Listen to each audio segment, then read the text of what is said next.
My name is Natalia. I'm a 50-year-old working housewife.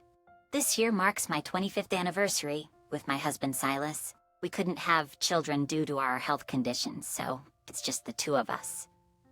It would have been nice to have a peaceful marriage life after turning 50, but my marriage with Silas is far from ideal. I'm home. TCH, you're back already. All you can do is work. You should work harder. When I get home, Silas is usually lounging on the sofa, fiddling with his smartphone. He glances at me, clicks his tongue, and spits out those words.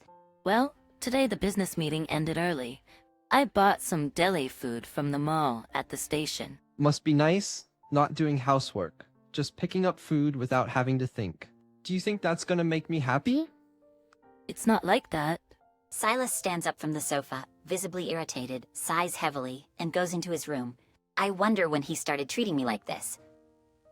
I remember him being a much kinder, ideal husband around the time I quit my job to start my own small company.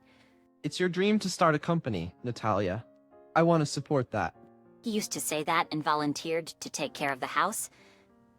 For a while, I was working hard outside, and Silas was handling the housework. That went on for 2-3 years.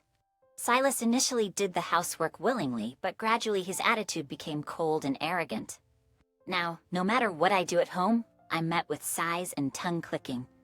Whenever I try to help with the housework, he'd say, "Don't touch anything if you don't know what you're doing. I have to redo everything you do. It just adds to my work, so don't interfere with the house." So, I watched Silas redoing the chores I attempted and returned to my work feeling dejected. He treats me terribly, but I'm honestly grateful he does the housework. My company's moderate success is definitely due to Silas's support. But how long will this continue? Another 10 years? 20 years? As I ponder, I glance at the sofa. Silas's smartphone was there, perhaps forgotten when he returned to his room. I picked up the phone, intending to place it on the table so it wouldn't get lost. And just then, the phone screen lit up. It seems like he just received a message. Had a great time at lunch today. Looking forward to dinner next time. That was the message displayed on the screen as a notification. I don't recall the name Ruby. Maybe a colleague of Silas, but it didn't seem like a message to a colleague. What's this? Even as I stood there puzzled, a series of messages adorned with hearts continued to be sent. Last week's hotel was fantastic. Let's stay overnight again. This message was decisive evidence, and it appeared just as Silas's room door opened with a loud bang.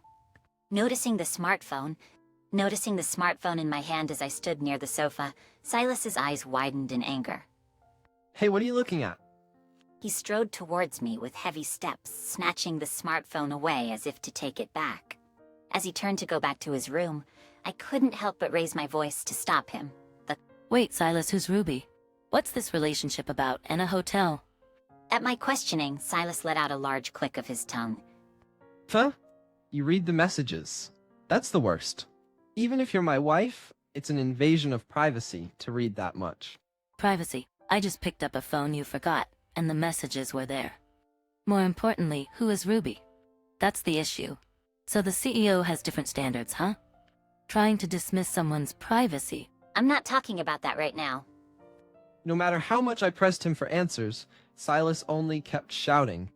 That's an invasion of privacy. And it's unreasonable to look at someone else's phone. Eventually, he yelled, "If you're gonna do that, I also have my own plans," and locked himself back in his room. There was no chance for a conversation now. So I decided to wait and see how things would unfold.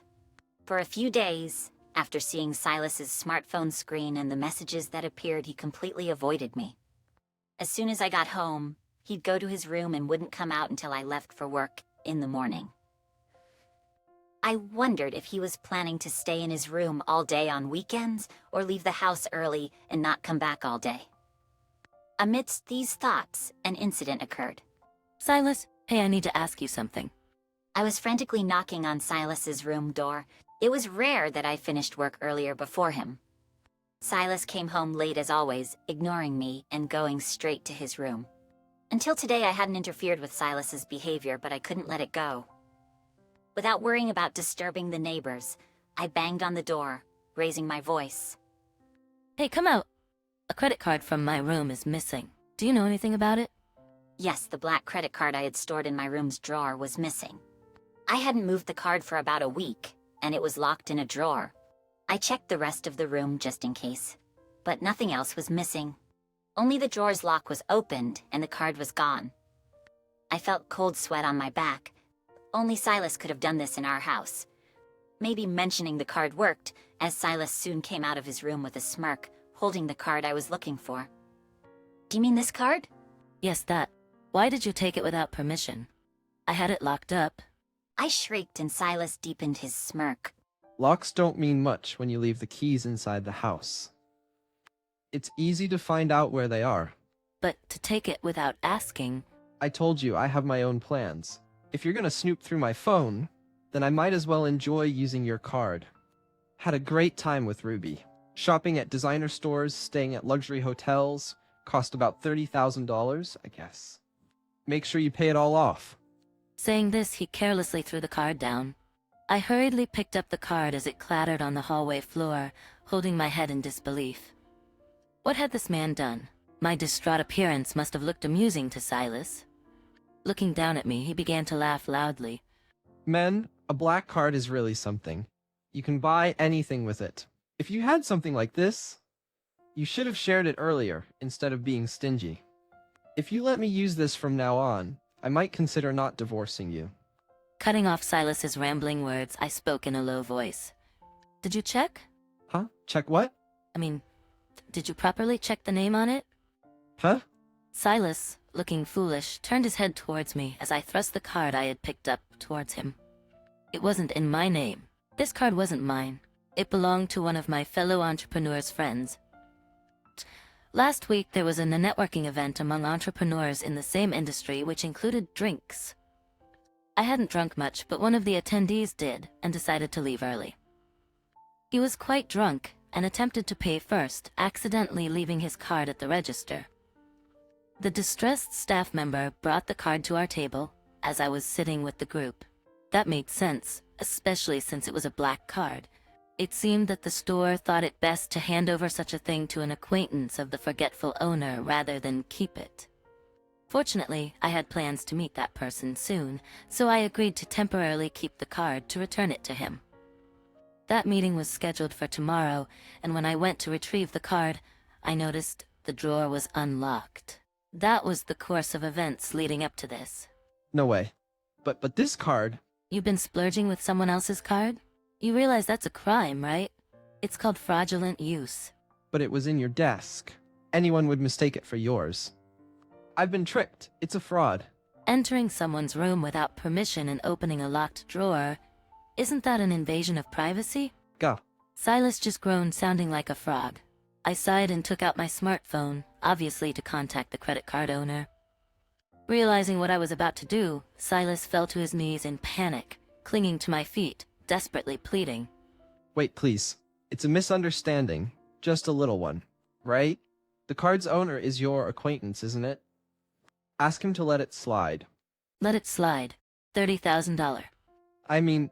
I'll make sure they charge you the full $30,000. And of course I won't help you in any way. You'll have to pay it with your own money. That's impossible. Impossible. It's definitely impossible. Natalia, please. You can afford it, right? Cover for me. We're family, right? Family? At that word I sighed again. I shook off Silas, who was clinging to my feet, and walked over to my bag. I pulled out a piece of paper. The word divorce reflected in Silas's bloodshot eyes. A divorce paper. I was filled with incredulity at his surprise in this situation. These past few days I had someone investigate you. I thought it was odd you were living so lavishly, but to think you were playing around with someone else's card. But thanks to that I got solid evidence. Prepare yourself, because I'm also going to demand alimony for your cheating. Wait, please. Rethink this. Look, there's no need for divorce, right? It was just a moment of madness. Just a little fun, because you weren't paying attention to me. Isn't suing for divorce and alimony a bit excessive? Excessive? You spent $30,000 with someone else's card on your affair and you're calling a divorce excessive? That is...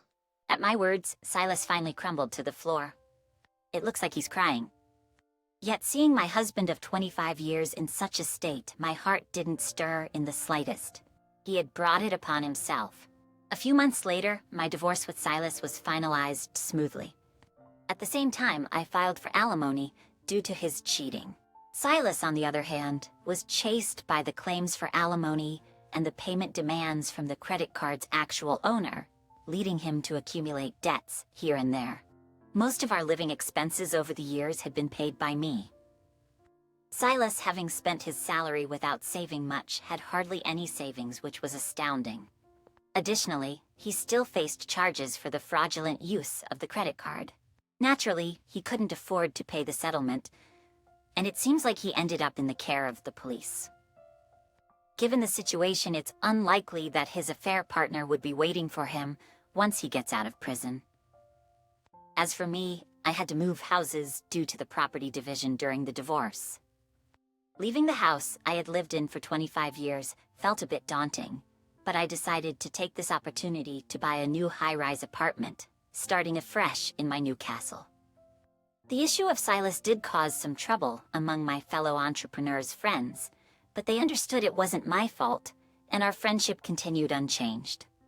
The company went public.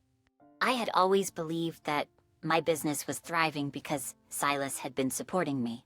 However, once my life with Silas ended, I realized that his presence had been more of a pressure than I had thought.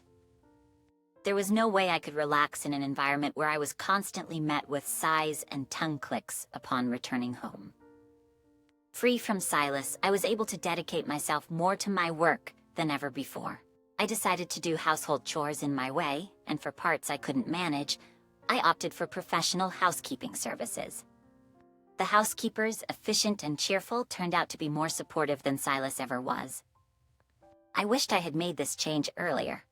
It would have saved my friend from unnecessary trouble. But now I'm positively stepping into a new phase of life.